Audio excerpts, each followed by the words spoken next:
Hello everybody, Miles Deep here. Today we're going to be talking about something I've kind of been avoiding talking about because I wasn't really interested in it. But a lot of people don't believe me that the FAA calls people, or called me, I guess I should say. I don't know if that's a normal thing that they do.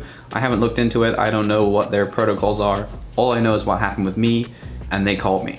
A few commenters and even a YouTuber made a video talking about my video, at least allegedly.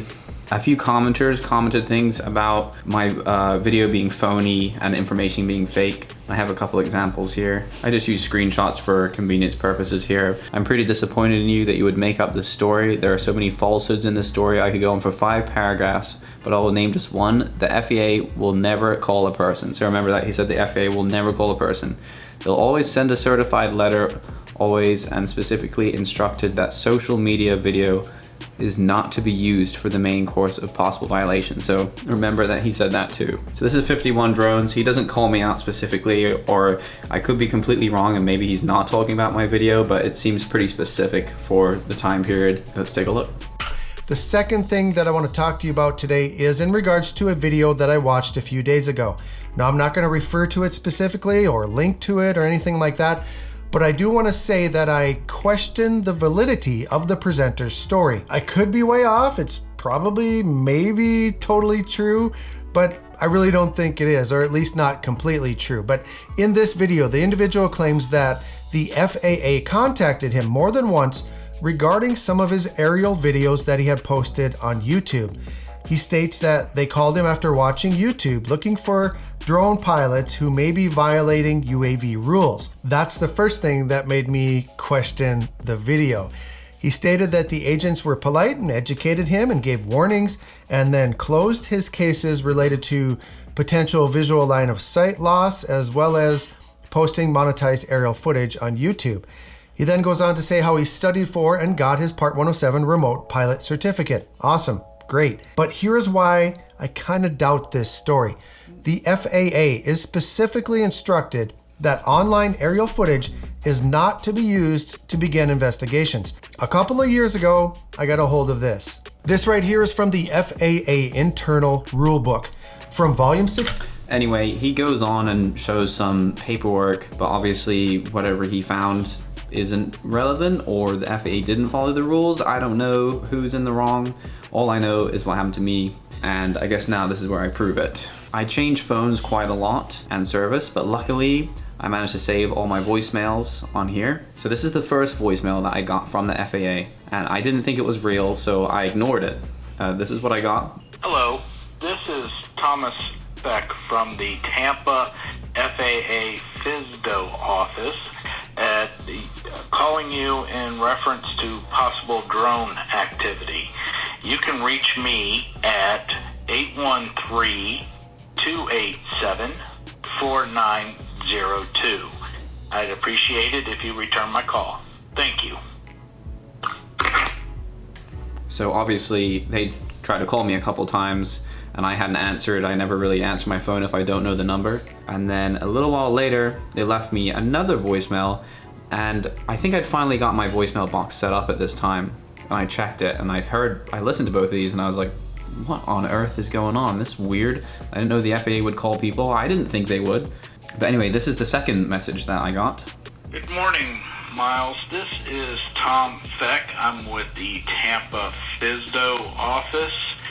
FAA would like to ask you some questions, possibly concerning drone activity. If you could please give me a call back at 813-287-4902. I will be available today until 14:30. Thank you.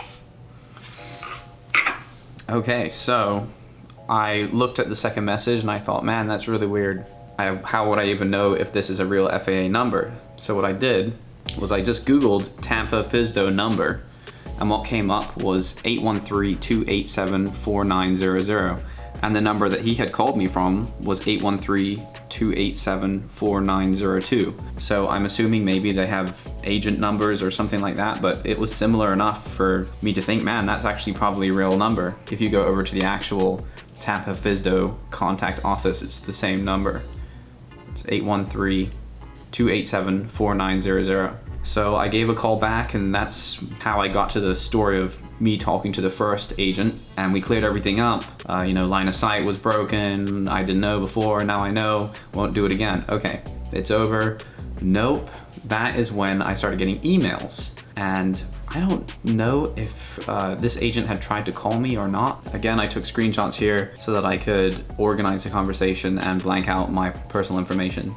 So here we have the first one. Good afternoon, Mr. Blank. The FAA has been made aware of the use of unmanned aircraft systems, which may be contrary to the current FAA regulations. This office would like to speak to Mr. Miles Blank, who is affiliated with the YouTube channel Miles Deep, and has posted several videos included but not limited to, and they linked to the one where I flew out of visual line of sight, the Boca Grande one. The video shows aerial filming at multiple locations in the USA airspace, which appear to be in violation of Title 14 of the Code of Regulations Part 107. The operations observed also appear to be commercial in nature and require the operator of the unmanned aerial system to be the holder of a current remote pilot certificate. The UAS to be registered, blah blah blah, line of sight stuff. They contacted me because of my YouTube videos specifically. That's another thing that the comment before said people wouldn't do. I don't know what the FAA's protocols are, if they're supposed to do this. Like, maybe they're not supposed to. I don't really know. I didn't really read into it that much. I just wanted to fly my drone. And this is how I responded back to Amanda. Hello Amanda, I have already talked to a member of the FAA regarding the videos posted flying outside of visual line of sight. At this time I was unaware this was against the rules. I have not conducted any flights outside of VLOS since. The FAA agent I spoke to asked me to put a disclaimer in the video description that we're out of VLOS. I am trying my best to follow and comply with all FAA requirements. It was to my understanding I could fly from a moving vehicle under these guidelines, and then I cite that you can fly from a moving vehicle in a sparsely populated area.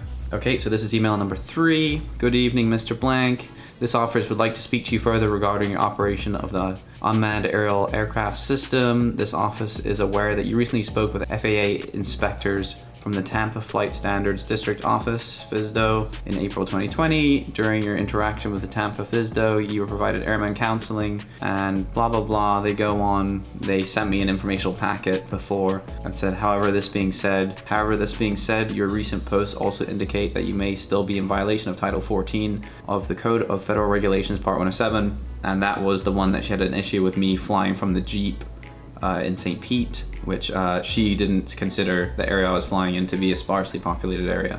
Okay, and then on to the next email. Good morning, Mr. Blank. Thank you for your expeditious reply. I have previously attempted to contact you and received a message of the number missing and OCN. Again, I said I switched my phones a lot. I probably didn't have my voicemail box set up at that time, and she wasn't able to access me. So again, goes to prove the FAA will call you, and they have multiple times to me.